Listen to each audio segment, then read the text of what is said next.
I'm so glad that I'm a part of the family of God. I've been washed in the fountain, cleansed by his blood. That's a great old song we used to sing. It's good to think about these things when the King's coming, because that family, it's the reunion and the homecoming party with that King, coming home to rule the earth with the banquet where we all get to eat after we've been fasting to look good like a bride for the marriage feast. So, since it's coming, and since I've been letting things get a little thin financially, I don't know how long this phone's going to be on anymore, but I'm ready to spend some time with my Lord alone, so I might have a GoFundMe if there might be a GoFundMe soon if you want to put in $1. If you want, no pressure. Not a hireling, it's just running out of cash. The King might be here by now or whatever, but I'm not trying to get into the corporate feel again because I can paint, I can bake, and I can do a few things, drywall, I can landscape. I've got a few talents, but right now I'm focusing on the kingdom, and since we all will be in a reunion, just like to give a little tribute to my grandma Fern, because when I was a kid, she was the best cook I ever tasted food from, and I used to love when we'd go out to restaurants with Grandma and say, "Grandma, can you make this?" And she'd go, "Oh yeah, it's pretty good though. We can go home and make this right now." This is how you make it. There was never anything she couldn't make, and she opened a restaurant back in the day. And this is kind of family legend, so you know how it gets. But we're kind of Amish Mennonite family, so stick pretty good to the truth. It doesn't get too exaggerated. And well, Grandma Fern opened a restaurant with her sister. If I remember right, her name was Dawn. And they had the best food in town. If I remember right, it was in Canby, Oregon. And well, it was like they were just selling out all the time because they were like old school Amish. Like they weren't into like profit margin. Got to make $1. It was more about, hey, if we can just, give them something cheap and let them enjoy it.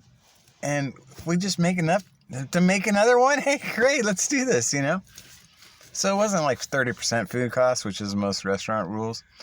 It was more like, this costs us $2 to make it. So if we get $1 from you and we can make another, or you know what I mean, or $2 or $2.50. So that was back in the day when, well, there was a line outside the door all the time, like this Swiss restaurant I worked at in Hawaii that Le Berge Swiss, that was one of my favorite jobs.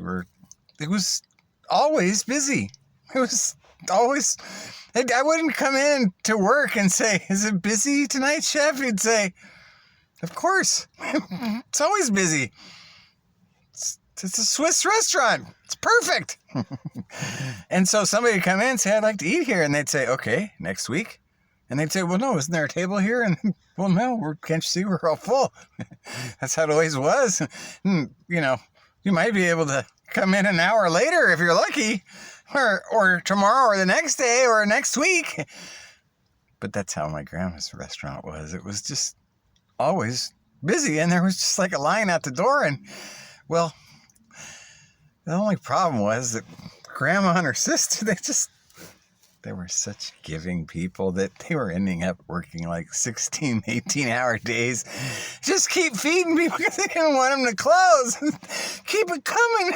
And there was just, the people never went away. So they just, they couldn't say no. And then they had a hard time just keeping everybody happy. So they finally just said, "Sorry, we can't we can't stay open long enough because we can't keep feeding you all 24 hours a day.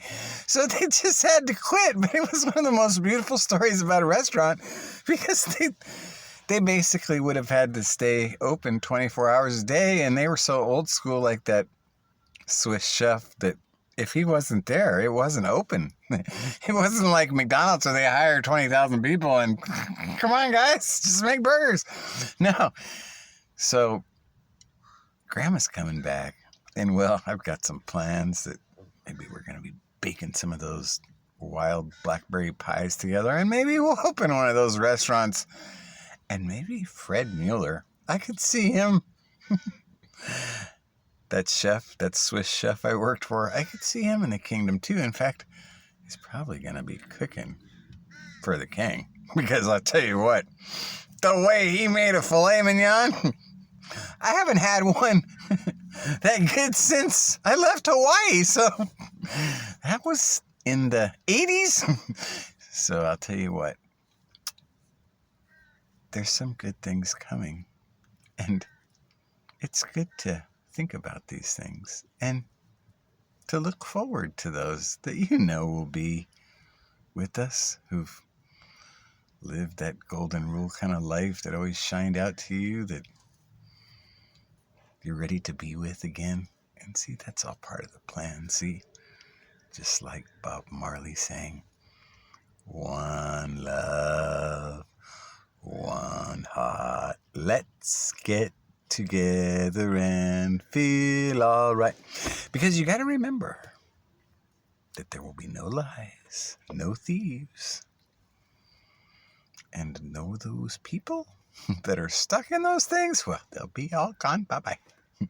So it'll be all good. Holy Mount Zion. So look forward to these things and don't stress when the money gets low, because I'm there. And I'm not stressing because, maybe it's part of getting away from that Baal worship in almighty Buckland.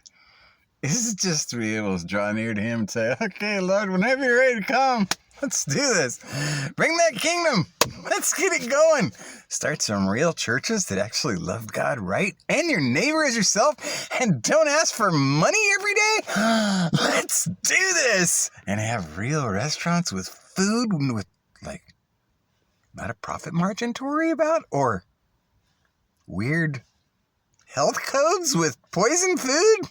No, all organic. See, put your heart on things above that are coming here.